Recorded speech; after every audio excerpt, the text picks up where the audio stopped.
লাল কালি দিয়ে তাদের গুপ্ত রাজনীতি নিষিদ্ধের দাবিতে রাজশাহী বিশ্ববিদ্যালয় ছাত্রদল দেয়াল লিখন করবে।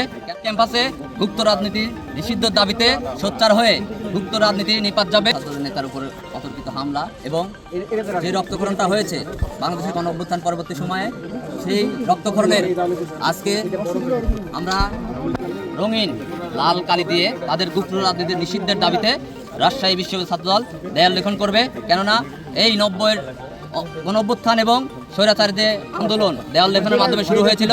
আমরা চাই এই দেওয়াল লেখনের মাধ্যমে সকল ক্যাম্পাসে গুপ্ত রাজনীতি নিষিদ্ধের দাবিতে সোচ্চার হয়ে গুপ্ত রাজনীতি নিপাত যাবে এবং বাংলাদেশের গণতন্ত্র মুক্তি পাবে।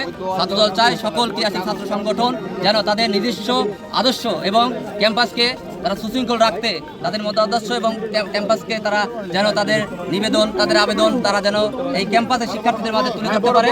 আমাদের ছাত্রদলের পক্ষ থেকে আমরা চাইব এই বাংলাদেশের গণঅভ্যুত্থান পরবর্তী সময়ে কোনো গুপ্ত রাজনীতি আমরা হতে দিব না, কোনো অপসংস্কৃতি এবং বাংলাদেশ বিরোধী এবং বাংলাদেশের বিরোধী যারা মদতদাতা আছে তাদের কোনোভাবেই এই বাংলাদেশে ঠাঁই হবে না।